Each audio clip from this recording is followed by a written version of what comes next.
Yeah, you're good like that. Even when it's all going wrong, my heart is singing a different song, and I can't explain it. No, I can't contain it. It's just inside me. Got that Sunday morning feeling, I can't hide it. Counting blessings to the ceiling. I believe that you are working everything for good. No denying, your love is shining. That Sunday morning feeling. That Sunday morning feeling.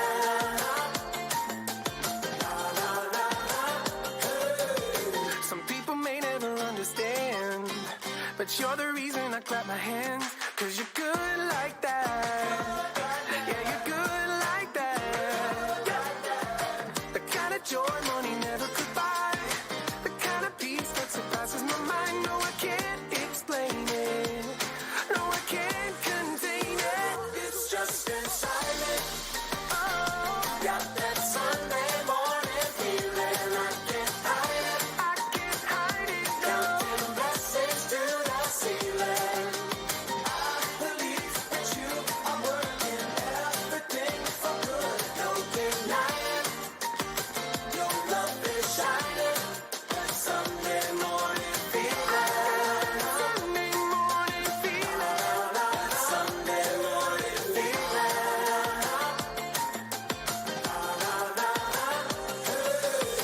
You're making everything alright. So I'm dancing down the aisles in my mind. That's why I keep on throwing my hands up. You know I won't stop singing, 'cause I've got that Sunday morning kind of vibe. It's just inside me. Got that Sunday morning feeling. I can't hide it. I can't hide it. Counting blessings to the ceiling. I believe that you are working everything for good. No denying, no denying. Your love is shining. That Sunday morning feeling. Sunday morning feeling.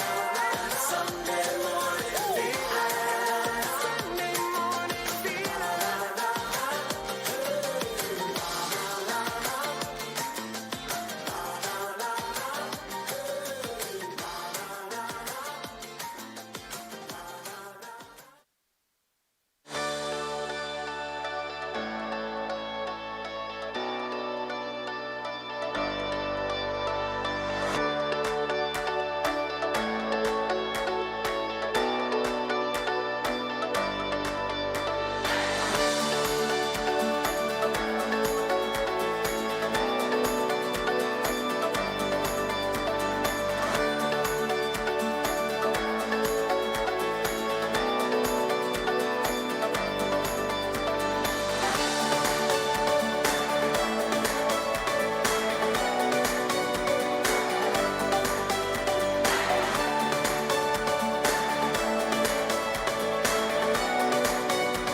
Good morning, Fort Point. Welcome.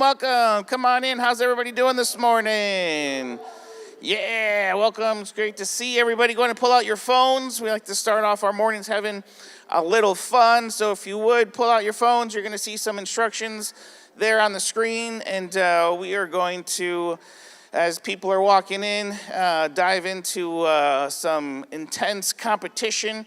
This is Majority Rules. The rules are pretty simple. You're going to see a question up there on the screen, and you have to try to guess what you think the majority of the people would guess.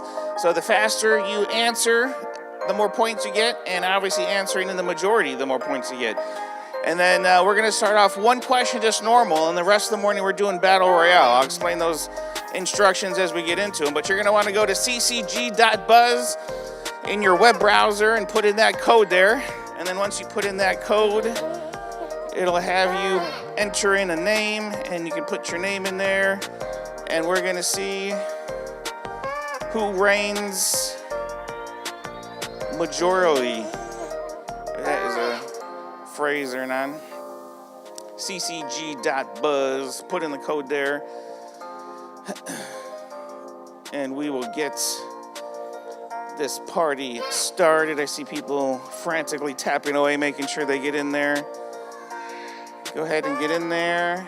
People are walking in. All right, I think looks like most people are in. Let's go ahead and see question el numero uno this morning. Okay, you're at a restaurant. What do you order? Do you order the thing that you always get or the thing that looks good but might disappoint? What kind of person are you? Or better yet, what kind of person is the majority of the group here, you think? What do? How do you respond? The rest of your life is based on what happens here. Oh, yes. People after my own heart there.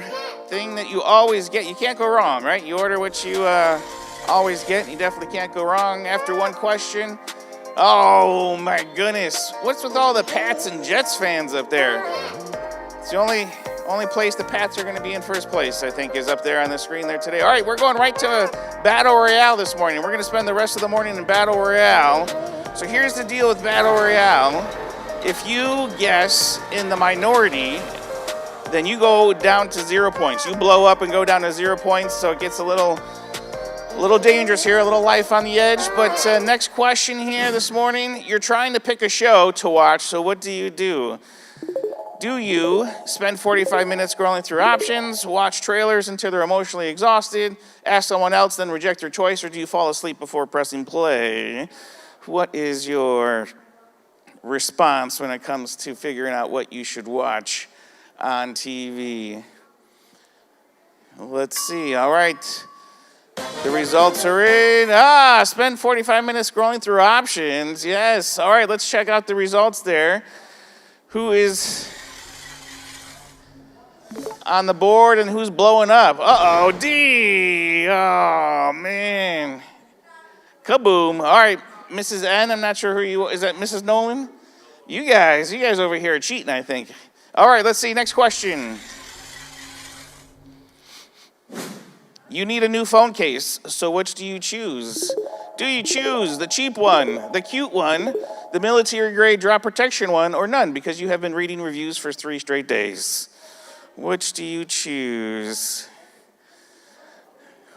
Tell us what kind of person you are without telling us what kind of person you are. Let's see. All right, here we go. And, okay, for a second there, I thought the cute one was going to win, and I was going to have to throw a fit. The military-grade one, all right. If you said none because you're reading reviews, that's not a good day for you. Let's see. Miss Nolan still on top. Oh, the Bills are better than the Pats blew up there. That's not a good sign, not a good sign. Okay, let's see. You're buying toothpaste, so which do you pick? Do you pick the whitening one, the sensitivity one, the tartar control one, or the one that feels spiritually right? Which one? Which one are you choosing? Doo-doo. Let's think here. Okay. We're going with the whitening. Oh, a bunch of our group is all concerned about how they look this morning, it seems to be. Let's see, the tartar control. When I was doing this, I was like, who wants tartar on their teeth? But let's see. After a few, Pats are back on top. Oh, man. Let's see, the first 3 there are all in this section. I think there's something going on here where they're teaming up together, working together. All right, let's see, next one there. You're invited to a party. What is your response? Do you say, I'll see how I feel that day, let me check my calendar, maybe, or all of the above, and you still don't go? Which kind of person are you when it comes to parties? How do you respond?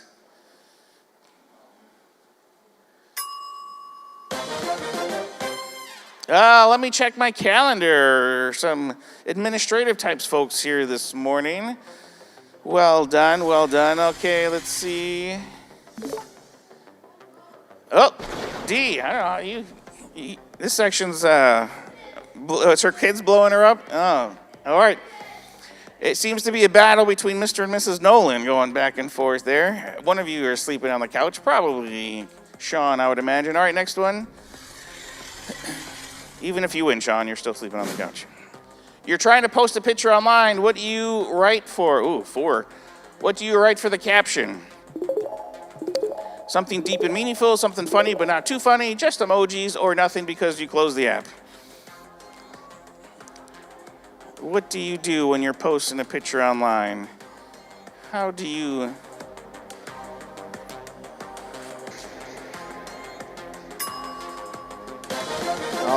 Whoa, look at you guys. A bunch of funny but not too funny crowd here.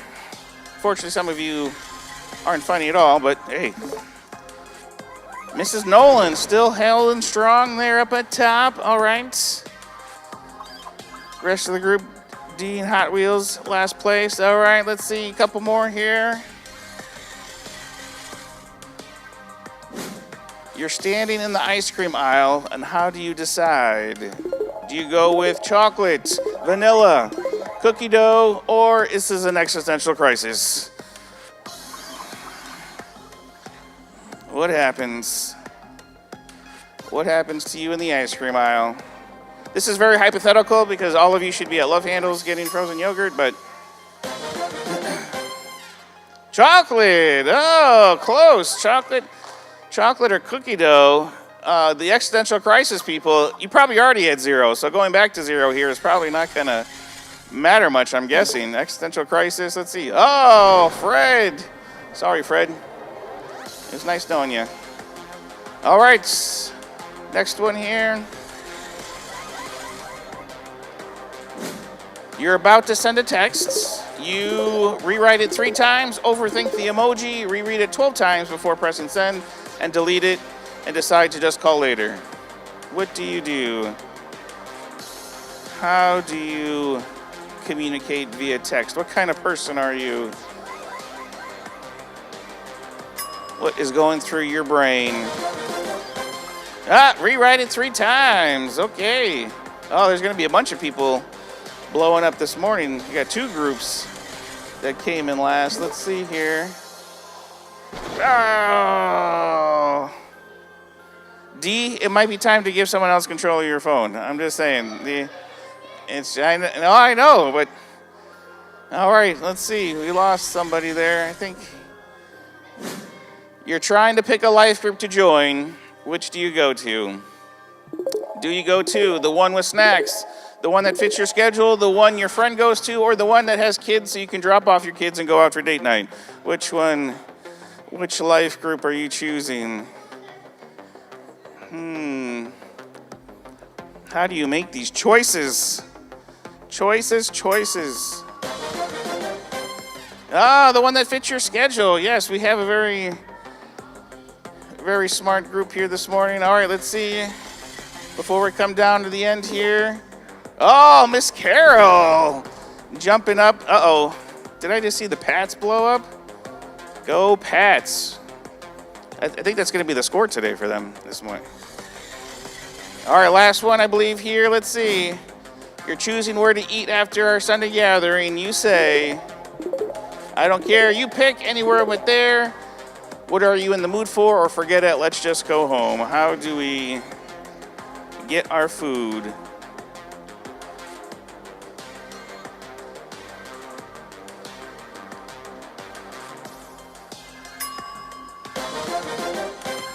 What are you in the mood for? Nice crowd here. Deferring to the rest of the group. All right, here we go. Oh, Mrs. Nolan in the clutch. Coming in strong with the W.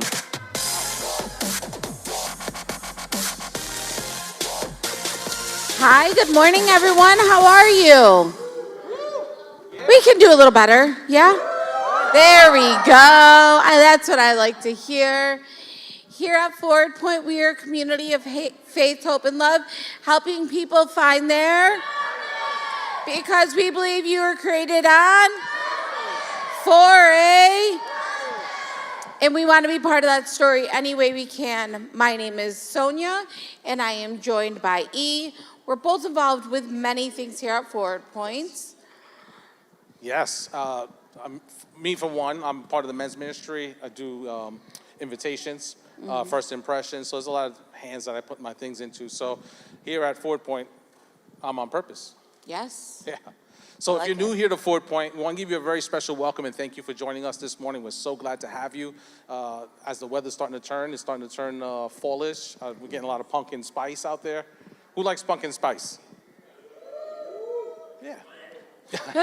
I'm kind of with Troy. I'm not a big fan of the pumpkin spice thing, but I do know it is a season for that.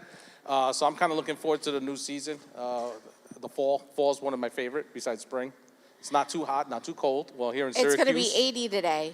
It was Yes. 80 yesterday. What do you mean not too hot? It's not too hot though. It's not like 100. It's not like 95. We get a 99. nice breeze. Yeah, we do. Yeah, we Little do. humidity. Yeah, I'll give that to you. So here at Forward Point, if you're new, we give out a very special welcome and thank you. If you haven't gotten that gift, please do so. We have a welcome center that's right outside these doors. They'll be happy to meet you, say hello, answer any kind of questions you have. It's a great place to connect here at Forward Point. Those people will give you a free gift and just to say hello and greet you. Over the next 75 minutes, we just want you to be careful. Feel free to participate any which way you feel like. We also want to thank you, and by doing that, if you could text the word welcome to 315-883-2213, that will allow us to get a little more information from you, send you something in the mail, and just a really easy way to get connected. We have other ways to connect as well.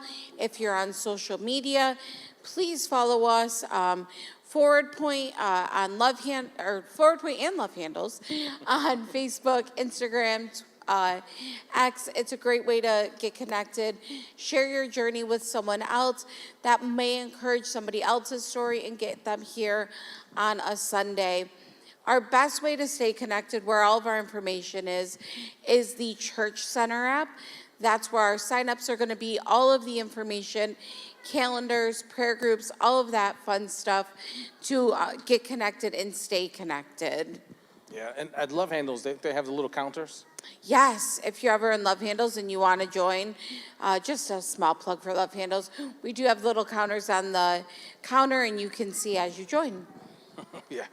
And with the Church Center app, you can keep track of events. And we Yes. do have a couple of events that are coming up. If you haven't joined a life group, I highly encourage it. It's definitely one of those things where we kind of like to do life together.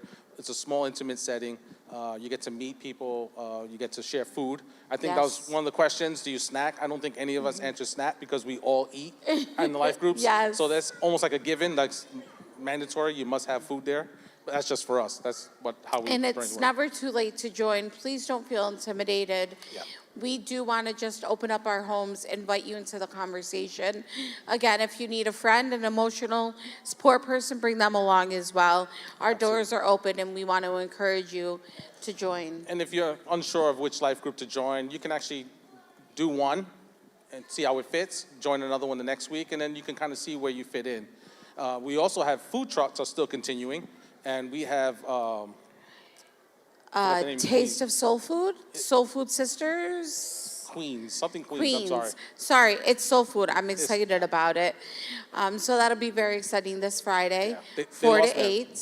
Once I saw soul food, that's all I saw. Soul food, Yes. soul food. So I know myself and my family, we love soul food, so we're definitely going to be there on Absolutely. Friday. We also have our men's and women's breakfasts. The men's breakfast will be at Love Handles. It's a great time to have some food, some hangout. We get to discuss some things. We have conversations. It's usually not just one person speaking. We all kind of get to share. So it is a great time. It's at 9 o'clock at Love Handles on Saturday. And where the women meet. The women are at the Doyle's house on the corner of Sunnycrest and Hickok. 9 a.m. again, we do a study and just have some great conversation. Food, of course, is always amazing. So please join us again. We encourage you. We would love to see you there. Bring a friend. And that is always a great time for just some women's fellowship. And it's October, spooky season. So we know our biggest outreach is coming up, and that is on Halloween evening, where we open up the doors to Love Handles, give out free samples, and have a great time. And we are looking to expand our outreach this season. So the trunk or treat is going to look a little bit different. It probably will not be on Halloween evening, but on a different day, so that Forward Point can be more in the community, get that name out there, and it's still at Love Handles, but with our Forward Point community. So more details on that are to come. If you want to participate in just Halloween evening, helping me inside the store, give out that froyo, please see me. If you are interested in the trunk or treat, you can see Carol. Again, more details about trunk or treat to come, but we still need candy. We still are going to hand out candy. So if you're shopping, pick up an extra bag. You can drop it off to Love Handles at any time. But we're just excited to see our participation during this Halloween season expand. So please keep following through with more information and see either myself or Carol to get involved. Oh, yeah, and if you're not one of those people who'd like to do a trunk or treat, or maybe volunteer, maybe don't fit into your schedule, you can still be part of it by donating candy. So Yes. Everyone can be a part in some way, shape, or form. And where are the kids? It is Children? time to release the children. Yes. Thank you so much, guys. We're going to continue with our conversation.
So I'm not sure what kind of person that you are, but I personally am one of those types of people who get stuck when it comes to a lot of different options.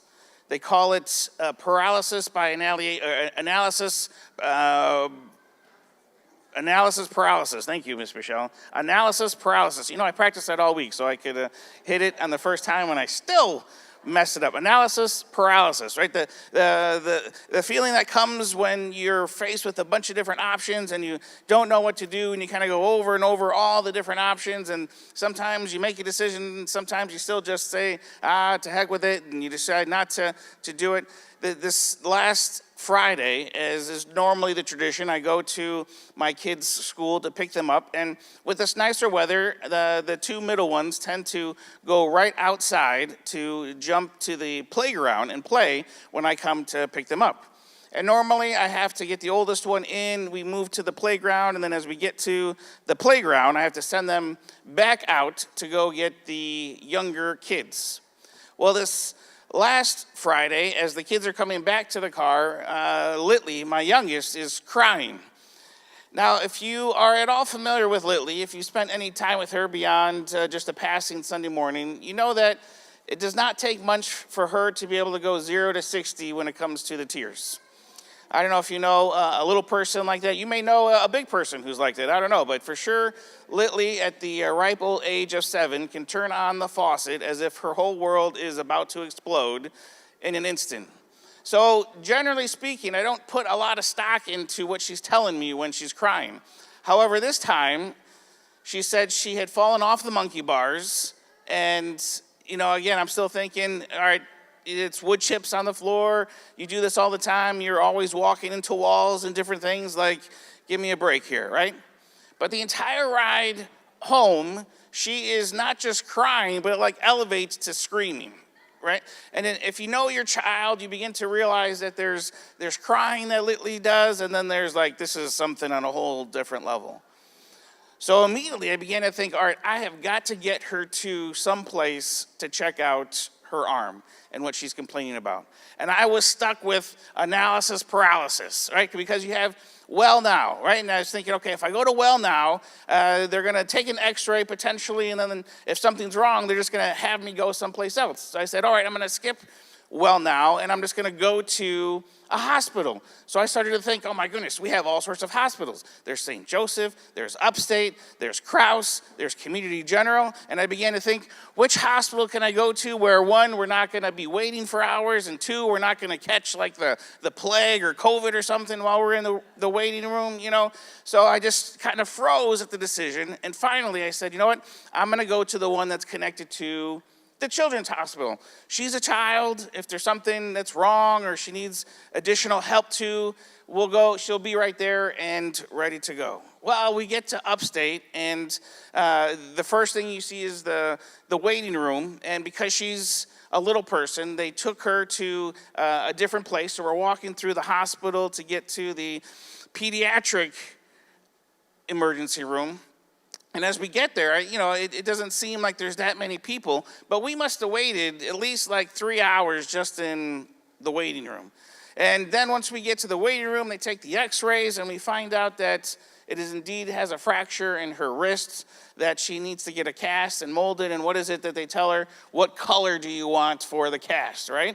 And again, it's like, who gives a 7-year-old some kind of input into these life decisions for a life? Because they have pink, they have purple, they got blue, they got the whole color of the rainbow and all the colors in between. And we must have waited another 3 hours just for her to pick the color cast that she wanted for her arm. Right? There's all sorts of times in life where we are stuck in this analysis paralysis because we have all these options. There's all these things that we're supposed to do, and what do we do when we're in those kind of situations? Well, we're in the middle of this exhaustive series going through the Sermon on the Mount, and over the past few weeks we've been specifically diving into this portion of the Sermon on the Mount where Jesus is teaching us how to pray.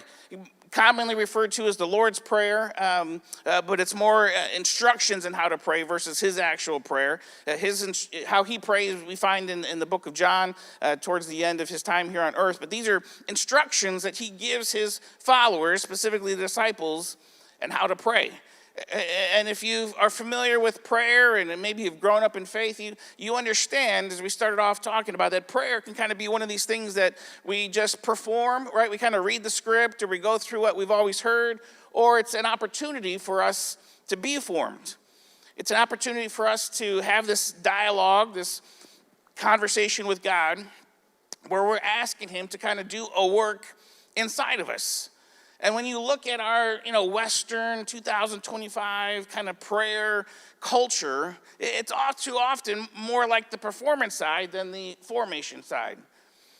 Kind of just this, list of requests, this list of thank yous, this list of to-dos, all these things that need to be happening.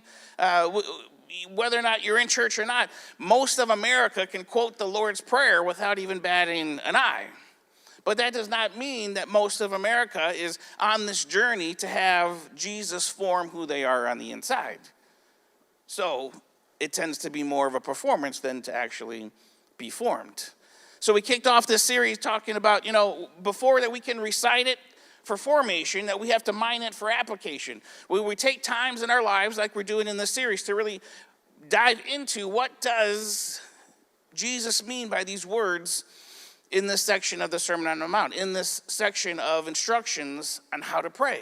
Right? What is it that he's trying to get us to do? What is it that he's trying to have happen inside of us beyond just words that come off of our lips? And again, maybe it's great for us at this point just to kind of kickstart by reading the Lord's Prayer. It says, this then is how you should pray, right? Our Father in heaven, hallowed be your name. Your kingdom come, your will be done on earth as it is in heaven. This is where we've gotten to up to this point. And we looked at this idea that formation into the likeness of Christ means that your and our is getting bigger, not smaller. or our Father in heaven. All of us are children of our Creator, creations of our Creator. And part of this is this formation is that our circles should be getting bigger, not smaller. And this is our family, but this is not our home. As our circles are expanding, we're realizing that the people that he's placed in proximity to us, whether it's here on Sunday mornings, in our life group, in our neighborhoods, maybe where you work, those are people that God has called you to increase your circle. But where we live here in America, where we live here in the earth, right, this is not our home. Our home is in heaven. So if we love the people who we are around, that's great. But a lot of times we have to look to see where in our lives do we love where we are more than who we are with. Where are we caring more about being an American or being a Republican or being an independent or being a Democrat? Or where in our lives are we loving more about anything other than the people that God's placed us in proximity to? And for a lot of us, that's pretty hard because we live in a very polarized time in history where just the saying of any kind of one of these topics can immediately divide the room in half and make enemies out of friends. And then we began to make a turn into the Lord's Prayer as we started to look at the section where proclamation, where we can just say these things, oftentimes is just a deflection to God, what was meant to be a reflection into you and to me. That the words we looked at last week are not meant to just be kind of words that we say because God needs to hear them. Because what's happening in heaven right now is, not under control or not expected. All these things, God is praised and first in everyone's lives up in heaven. But it's actually here on earth, and more specifically in our individual lives, where those things aren't happening, where we begin to say, all right, God, what does it look like for your kingdom to come? What does it look like for your will to be done in my life? Not just, metaphorically in our church or metaphorically speaking in our community, but specifically in my life, what does it look like for your kingdom to reign, for your will to be done? And when you start to ask that question, if you're like me, there's a good chance you might start running into some analysis paralysis. Immediately, your mind should probably start to go all sorts of different directions on the potential of what it would look like for God's kingdom to come into your life, for God's will to be done in your life. And that leads to this next section, the last section of the Lord's Prayer that we're going to dive into. And really what Jesus begins to do is he begins to kind of push us to just do something. Right? He's challenged us with our thoughts and, what does it look like on the inside to pray, God, your kingdom come, your will be done. But now, how does that turn into action in our world? So this morning, we're going to be looking at this idea of internal reflection without external action is just daydreaming. So at the very least, if some of us begin to dive into this process, it can be easy for us to just kind of get stuck in this analysis paralysis, this daydreaming, where we think about all the possibilities, all the things that God may want to do or what it could look like in our life, and we never get to make some kind of decision. We never get to a point where we take a step into that. Now, if you're even getting to that point, you're probably a lot more along the line of discipleship than what a lot of other Christians may be at. Because for most of us, Christianity is, in our culture, just a prayer that we say that now gets you out of hell. And whenever it fits into your schedule, you go on a Sunday morning. But what being a Christian really means is this idea of being a little Christ, where we're looking to look more like him, to resemble him more in our lives. And that brings us through this very intentional process that Jesus gives us in the Lord's Prayer. Hey, think about what does it look like for the kingdom of heaven to come into your life? What does it look like for God's will to be done in your life like it's being done in heaven? And at some point, you got to get a little, tap on the tush and take a step into what that might look like. You may fall, you may stumble, you may bump your head, it may hurt, it may be hard, it probably will be. But we got to get out of the daydreaming phase, out of the analysis paralysis phase, and just start doing things. So there's a couple things that we see in this last section of the Lord's Prayer that kind of move us along in this just do it kind of mentality. The first thing that we see here is that Jesus gives us this forming action of having an appetite for God. Right? This appetite for God should cause us to want more of him in our life. What does it say in Matthew chapter 6 in the Lord's Prayer? It says, give us today our daily bread. Now, if you're like me, you grew up in church for a lot of your years, you may have just gone through motions a lot of times. You probably read things like this, and you just boil down to that you're asking God to feed you, that you're asking God to give you food, to give you your 3 meals a day. The picture that came to mind for me was the old movie Little Shop of Horrors, right? The plane's like, feed me, Seymour, right? Like it's just this call to say, God, feed me, God, right? That this is what we've reduced this conversation to God to is that we're hungry, feed me. Wah, wah, wah, I want my bottle. And it's a little bit more than that, believe it or not. This is actually a reference back to some things that happened in the Old Testament. If you're familiar with Charlton Heston and how he delivered the Israelites out of Egypt, you remember that there's a time where they were just wandering in the wilderness. And in their wandering in the wilderness, they didn't have any food. So God said, I'm going to take care of you.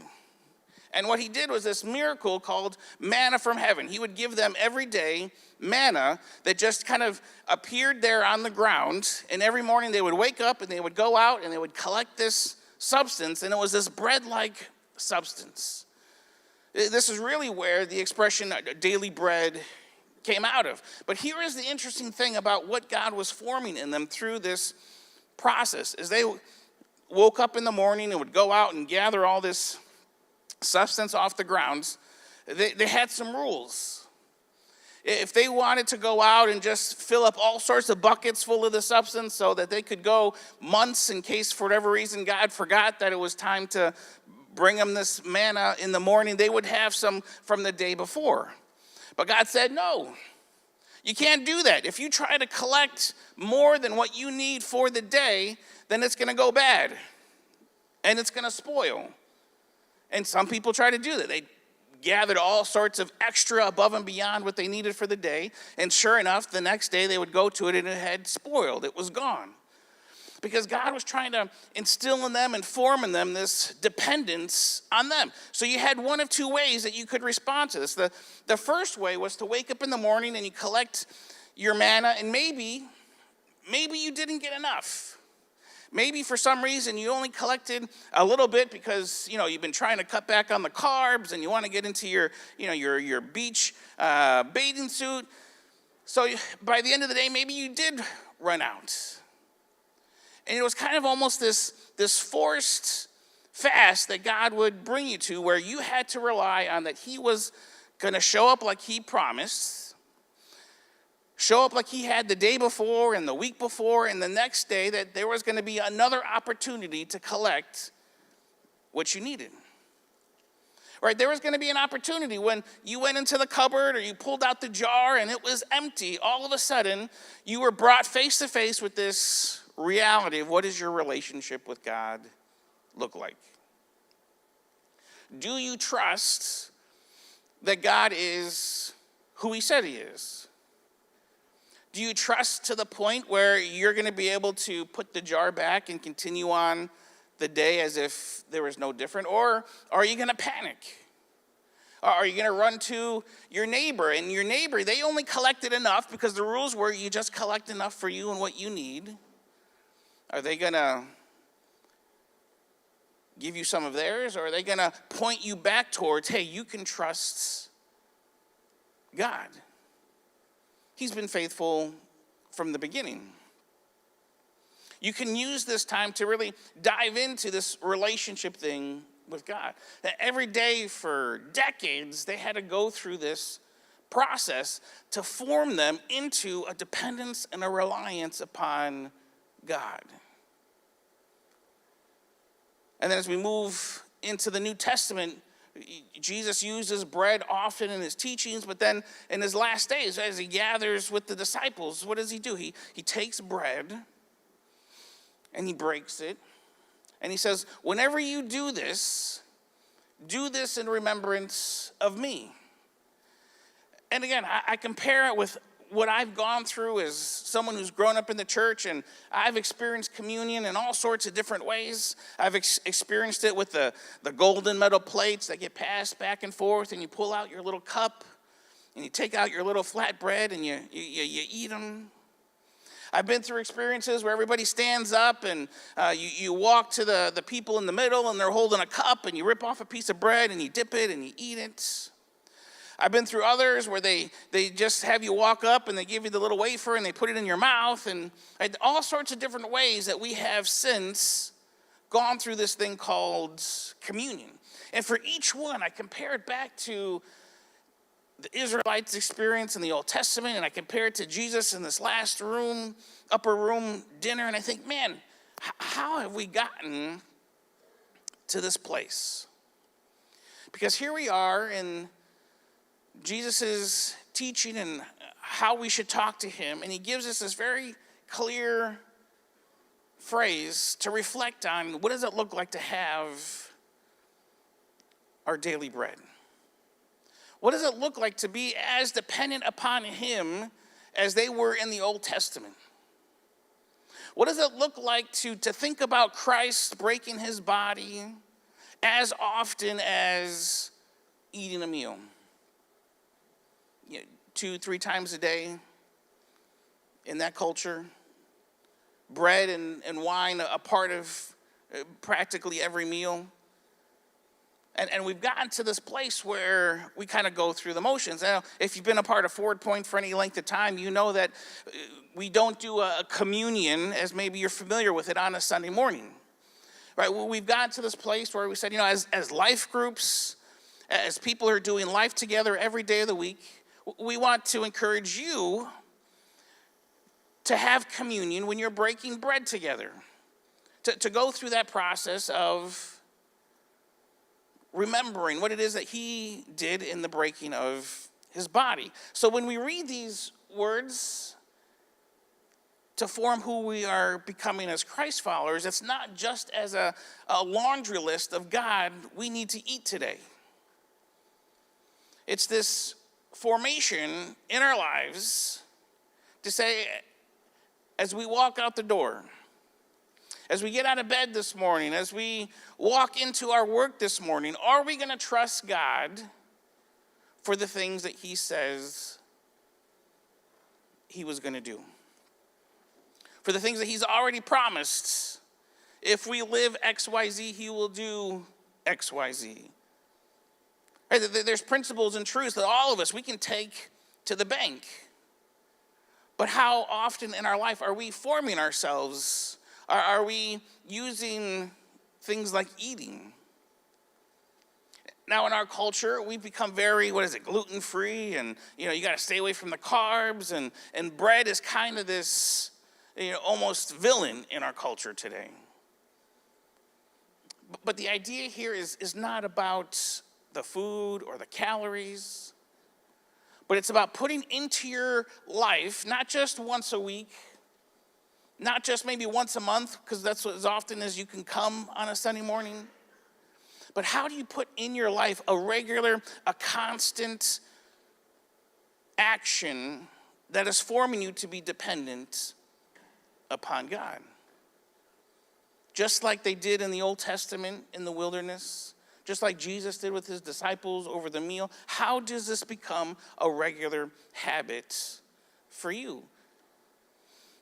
Because much like those Israelites in the Old Testament, it's very easy for us to have a scarcity mindset. Most of us probably live our life out of a scarcity mindset. We work our 40 plus hours a week because we got to make sure we have enough so we can buy enough things. to be able to provide enough stuff. And formation into being more like God does not fall into that as often as we'd like, but definitely that it should. To the extent where Jesus is saying every day. And then in the New Testament, maybe not even just every day, but with every meal, not just a obligatory, let's all pray before we eat and thank him for the food, but it's how do we just set aside some time to be formed into being more like Christ? To maybe even leave yourself a little hungry, to feel a sense of starving. We have an abundance, so the minute we feel a twinge of hunger, it's easy to go to the kitchen and get some snacks. But what does it look like maybe to be a little hungry for God in your day-to-day walk, in your day-to-day life? And he's offering this opportunity to step into an action, to go beyond just the analysis paralysis, but to use the basic things of just eating every day as formation. The next thing he goes into is this action of being a reflection of God. This is an opportunity to reflect God in how we act. He goes on, it says, and forgive us our debts as we also have forgiven our debtors.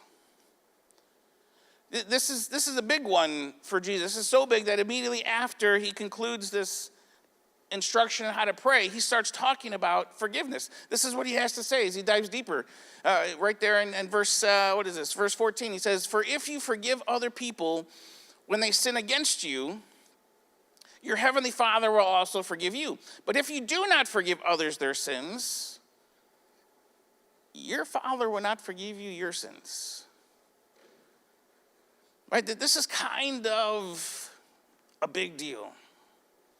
This is one of those things where when I look as a people observer, as I interact and talk with people about their lives, like we have a hard time forgiving. There's a lot of different things that will come up, like if I forgive, do I have to do this? Do I have to do that? Like we've already lost the battle if we're asking qualifying questions about forgiveness. Forgiveness doesn't mean that you have to put yourself in a position to be hurt or to be abused. That's not what forgiveness is. What forgiveness is releasing yourself from whatever was done to you. There is something that has a weight. Matthew uses the word debt. In Luke, in the same instructions how to pray, the author uses the word sin. It's this idea that there is something owed. There's this balance sheet. And right now your life is in the red. And your life can stay if they're in the red if you choose not to forgive.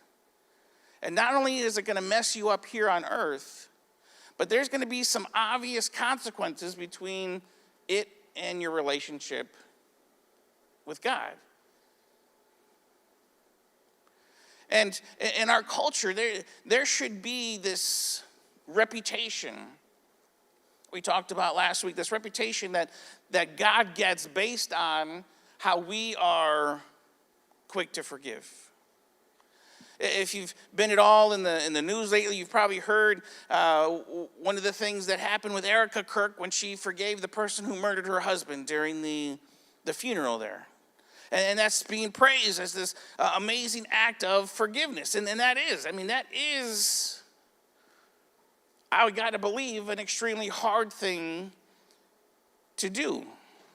But it almost seems like it's this amazing act, not because of the actions that led up to it, but simply because we, as followers of Christ, don't tend to put forgiveness in action that often. We use terms like radical forgiveness when we see a story like that and it really stands out to us. Around the same time, over the last couple of weeks, there was the man who went to the church. It was a Mormon church, and set it on fire, and they began to shoot the people inside the building. And do you know what the people of that church did? they created a fundraiser and they raised all sorts of money for the family of this shooter. Right? Forgiveness is this ability to be able to let go of the debt that you were owed, to let go of the sin that was done against you, but then to say, God, what does it look like to redeem in this situation? What does redemption look like in the midst of our building is now gone, there's people in our faith community now missing, but we're going to raise money for the family of the person who did this to us? Right? Forgiveness, the kind of forgiveness that Jesus is talking to about in these words when he says, forgive us our debts as we forgive those who owe us things. There's this expectation, there's this, it's a tension where it's tied together, where you're going to be missing out on some forgiveness if you are not able to yourself forgive. And forgiveness requires a release of the debt, but it also requires the action, the step into what does redemptive actions look like in the situation. What does it look like in the courtroom for the relative of the person who's been killed to get up and say, I forgive you, and to walk over and to hug the person who committed the crime? It doesn't mean that the person doesn't go to jail and experience the consequences for their actions, right? Justice is blind, and it comes. But you have to ask yourself, what does it look like for me to choose to either live in this debt hanging over me or to forgive it, to walk free out of that? And this is the kind of actions that Jesus is challenging us to live out, not just on a weekly basis, occasionally basis, but to wrestle with this as often as we can when we communicate with him in prayer. And then lastly, what we see is this action of honesty with God. He closes out this section and the Lord's Prayer with this last line. He says, and lead us not into temptation, but deliver us from the evil one. And if you look at this kind of unbiasedly, the first question that should come to mind is, does God tempt us? Right? Is God sitting up there kind of putting together these different pieces that are going to tempt us and cause us to maybe trip up? Right? Does God kind of take you by the hand and lead you into trouble, or lead you into addiction, to lead you into these situations in your life maybe you're looking at and thinking, how in the world did I get here? Like I think about the garden, right? God, why was there a tree in the garden that was going to lead us to all this mess that we have today? But what's undeniable is that there's not a way for us to be able to choose to love God without some kind of opposite opportunity. Without something that is the choice to choose to go our own way or to love God. And we see that in the garden, and we see it through the rest of history. This tension between choosing to go our way or choosing to go the way in which God has designed us. And it's a tension that we wrestle with on the regular, and when we find ourselves in situations that are hard or overwhelming, that are hurtful, God, why are you doing this to me? And even Jesus kind of references back to these words when he's in the garden and he's praying, and he goes and he says, God, if there's any way, remove this cup from me. And he goes back to the disciples, and the disciples are what? They're sleeping. And he kind of rebukes them. He says, hey, wake up, pray. You got to pray, because there is going to be some opportunity for you to have to choose to go your way or to go my way. The spirit is willing, but the flesh is weak. Pray so that you don't fall into temptation. And what happened? The opposing forces came in, and the first thing, their default mode, what they resulted to after 3 years of living with Jesus, is they started pulling out swords and hacking away at the incoming forces. Is that the way of Jesus? No, but there was a choice to be made. To go about it their way or to go about it God's way. And they chose to go about it their own way. Because these words were still just a script for them to repeat and not a process to form them on the inside that then began to dictate the actions. And there's going to be some actions that we need to take. And it's lead us not into temptation, but deliver us from the evil. And there's this comma and a little space there. It's like there is this assumption that even praying for the removal of the addiction, praying for the removal of whatever it is you're going to go through, that you're still going to find yourself there. But it's not about praying for God to remove it. It's about relying on him to walk with you through it. It's about being honest about where you're at in life. About being able to talk with him about not just, God, I'm thank you for this, and God, I thank you for that, and God, would you give me this? But God, this is really wrecking me right now. God, I am in the midst of this story that's got me torn to pieces. And for most of us, our intimacy with God doesn't get to that level. Because we're stuck just rehearsing lines, reading scripts, rather than stepping into when these words read us, what begins to happen? What begins to form inside of us?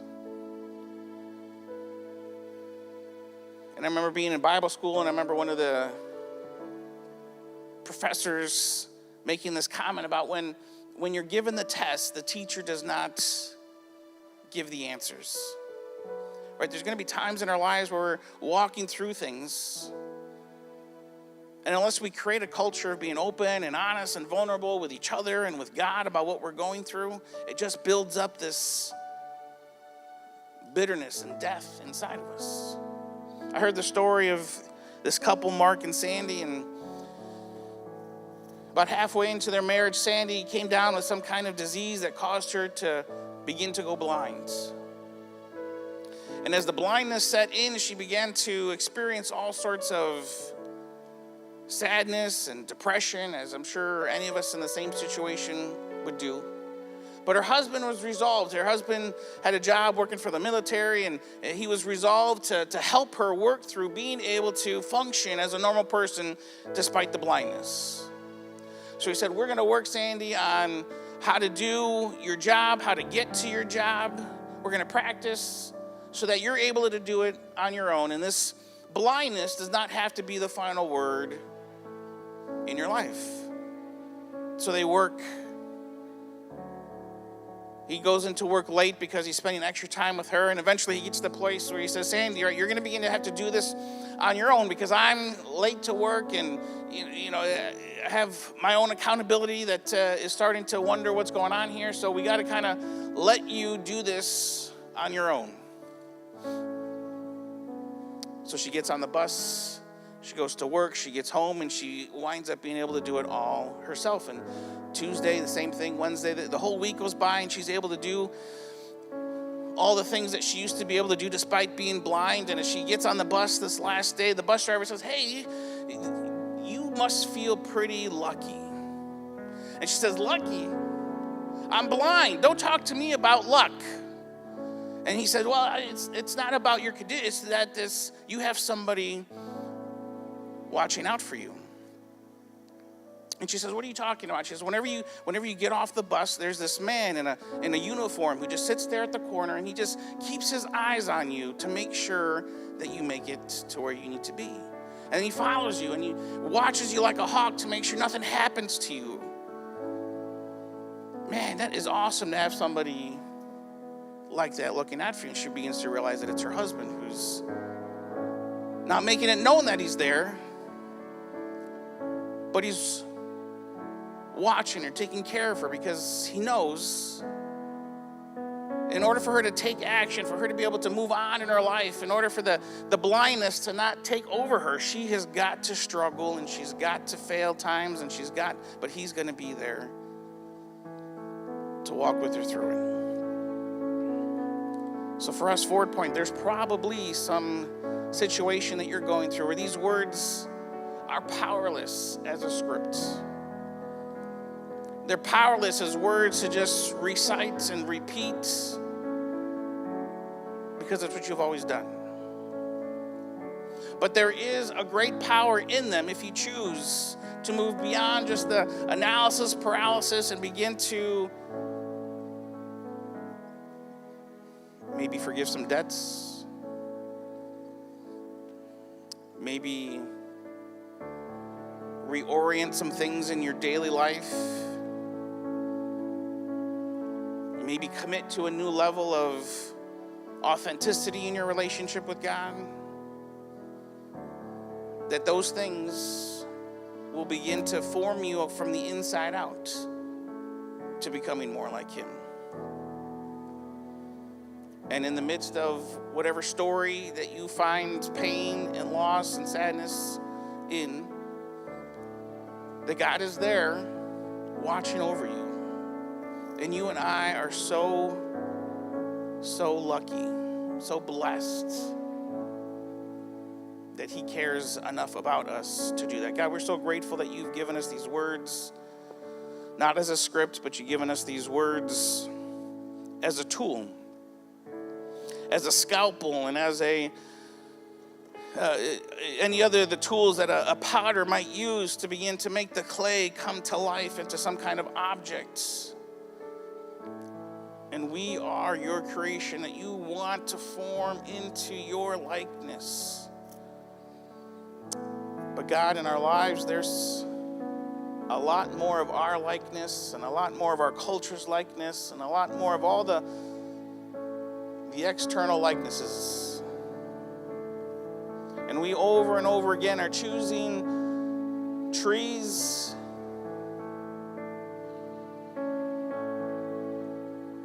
that aren't helping our relationship, that aren't building our relationship. And this morning, we want to come back to a place to use these words that you've given us as a staple in our continual conversation with you.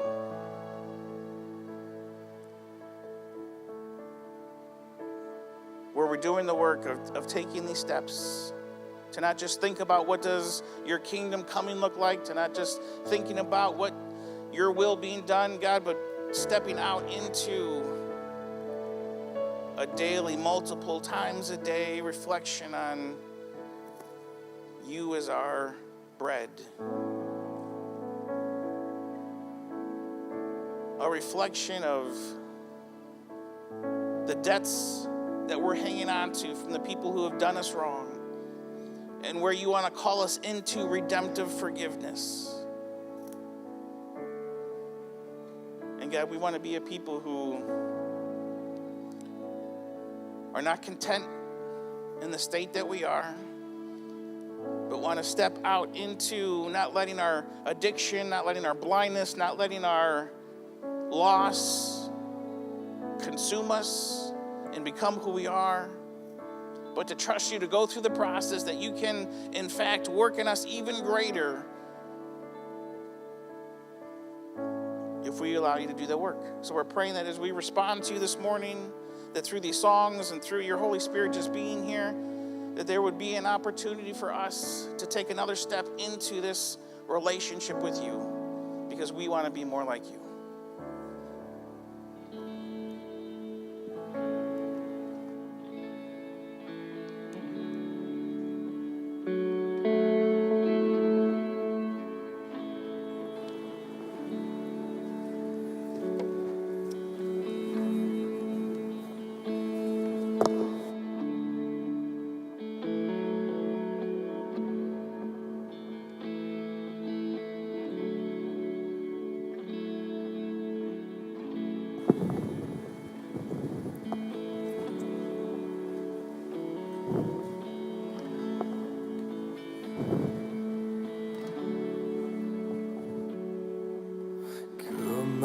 of sadness from wherever you've been. Come broken hearted, the rescue begin. Come find your mercy, O sinner, come kneel. Earth, there's no sorrow the heaven can heal. Earth, there's no sorrow the heaven can heal. Let's sing that again. Come out of sadness. Come out of sadness from wherever you've been. Come broken hearted, the rescue begin. Come find your mercy, O sinner, come kneel. Earth has no sorrow the heaven can heal. Earth has no sorrow the heaven can heal. So lay down your burden. Lay down your shame. And all who are broken, lift up your face. The wanderer, come home. You're not too far. So lay down your hurt. Lay down your heart, come as you are. There's hope. There's hope for the hopeless and all those who've strayed. Sit at the table, come taste the grace. Oh, there's rest for the weary, rest that endures. Earth has no sorrow, heaven can cure. Let me hear ya. So lay down your burdens, lay down your shame. All who are broken, lift up your face. Oh, wanderer, come home. You're not too far. So lay down your hurt, lay down your heart, come as you are, come as you are. Fall in His arms, fall in His arms. Come as you are, come as you are, come as you are. Fall in His arms, come as you are. There's joy for the morning, oh sinner, be still. Earth has no sorrow, the heaven can heal. Earth has no sorrow, the heaven can heal. Lay down your burdens, lay down your shame. Now who are broken, lift up your face. Oh, wanderer, come home.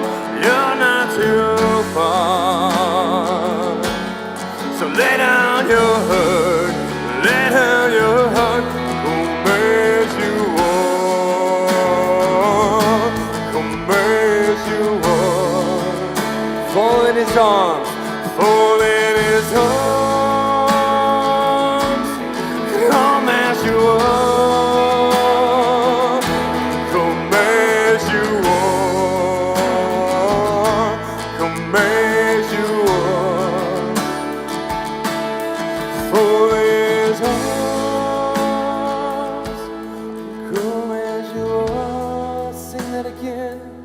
Come as you are, come as you are. Fall in His arms, come as you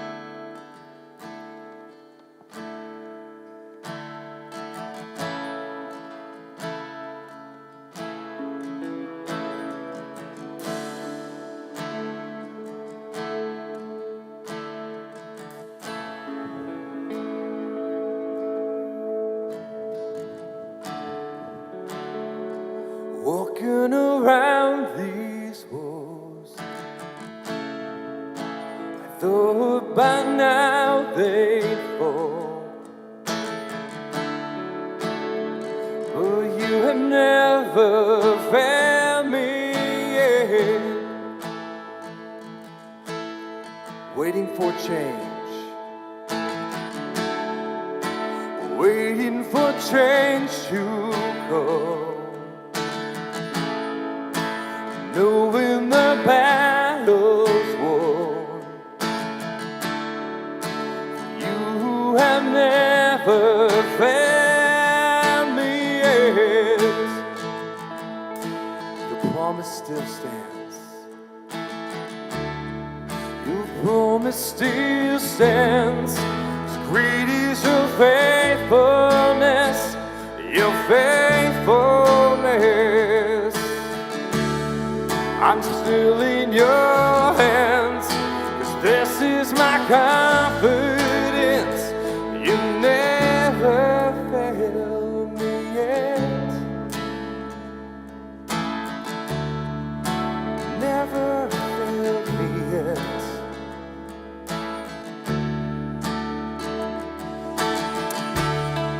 I know that the night won't last. Your word will come to pass. My heart will sing your praise again. Jesus, Jesus, you're still enough. Keep me within your love. My heart will bring your praise again. Let me hear ya. Your promise still stands. 'Cause great is your faithfulness, your faithfulness. I'm still in your hands, 'cause this is my confidence. You never fail. Your promise still stands. 'Cause great is your faithfulness, your faithfulness. I'm still in your hands, 'cause this is my confidence.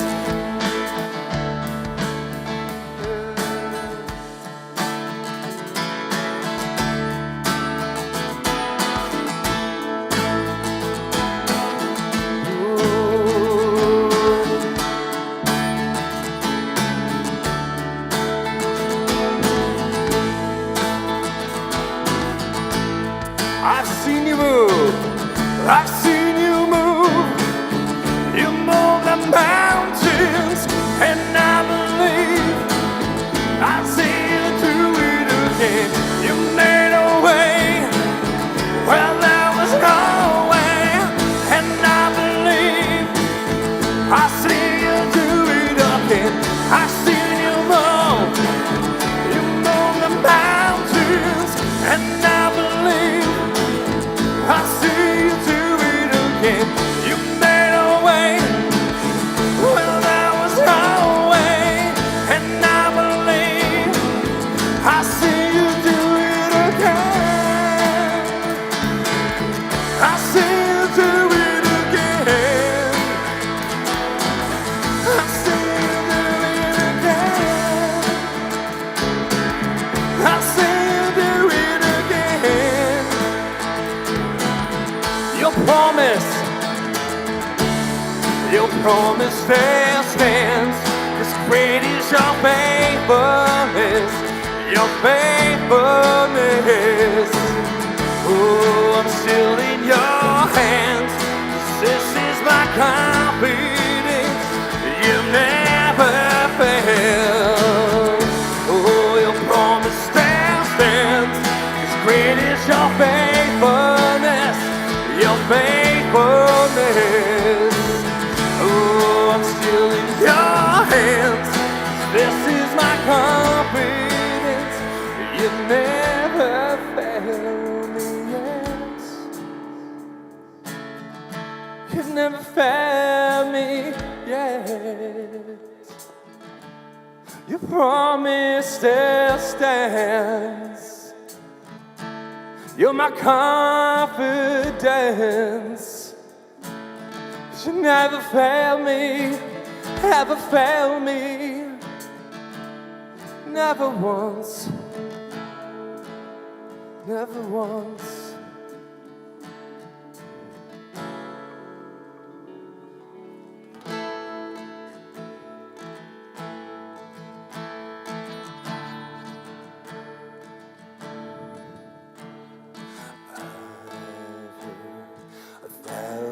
Stories of what they think you're like, but I've heard the tender whisper of love.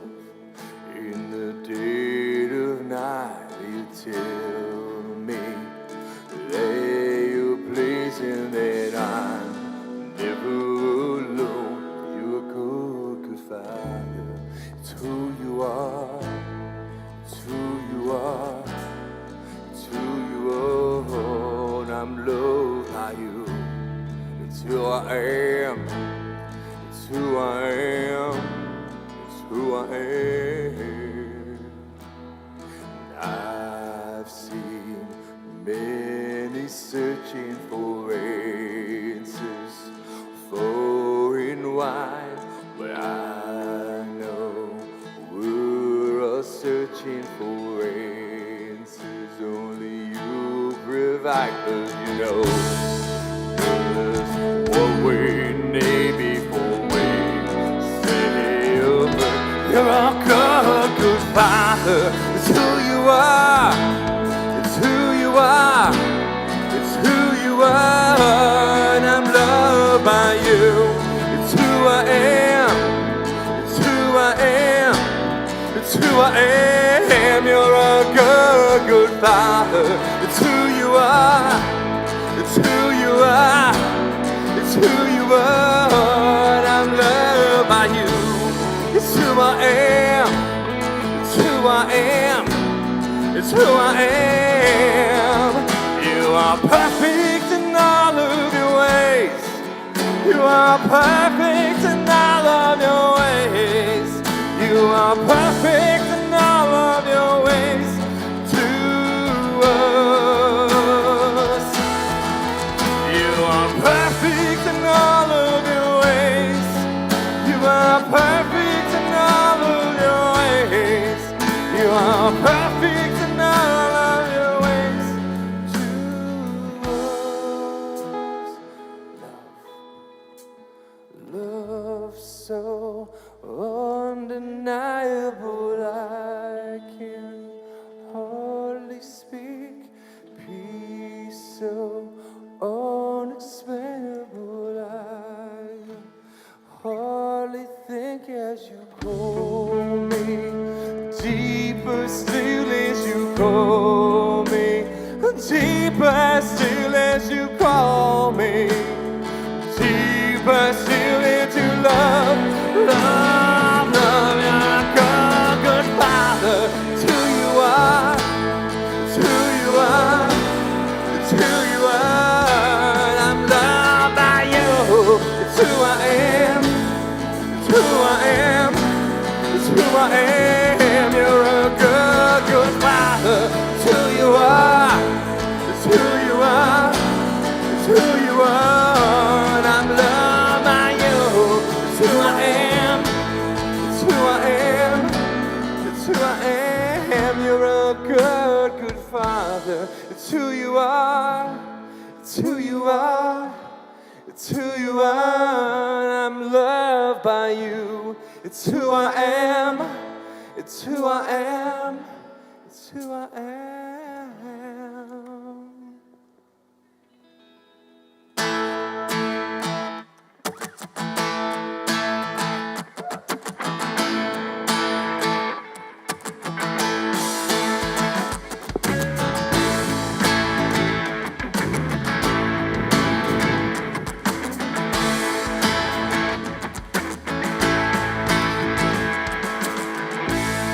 I see you still there.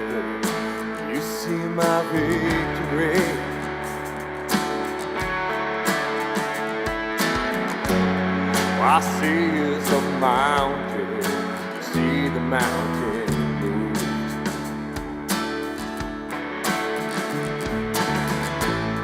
As I walk through the shadows, your love surrounds me. There's nothing to fear now. I am safe with you. So when I find on my knees with my hands lifted high. Oh God, the battle belongs to you, and every fear I lay at your feet and I sing through the night. Oh God, the battle belongs to you.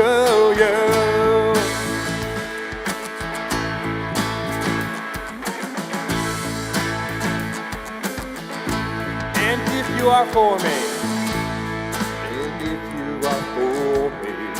can be against me.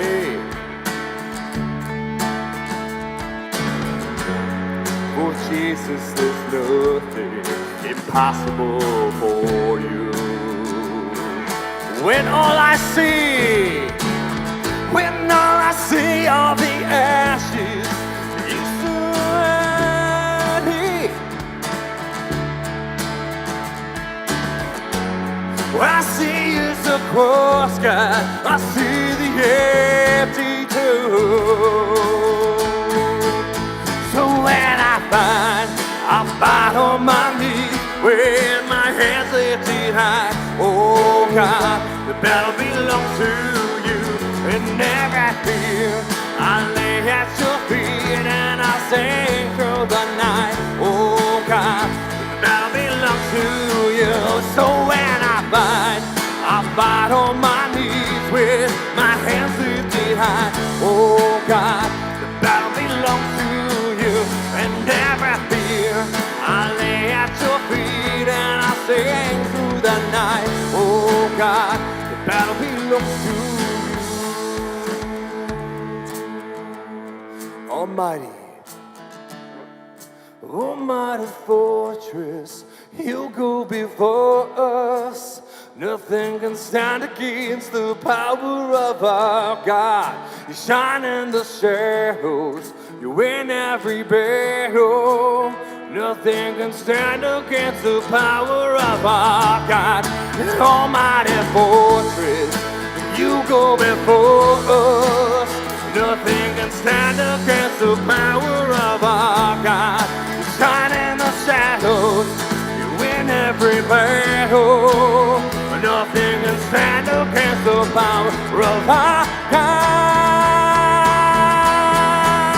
So when I fight on my knees with my hands lifted high. Oh God, the battle belongs to you. Any fear I lay at your feet and I sing through the night. Oh God, the battle belongs to you. So when I fight, I'll fight on my knees with my hands lifted high. Oh God, the battle belongs to you, and every fear I lay at your feet while I sing through the night. Oh God, the battle belongs to you. Oh God, the battle belongs to you.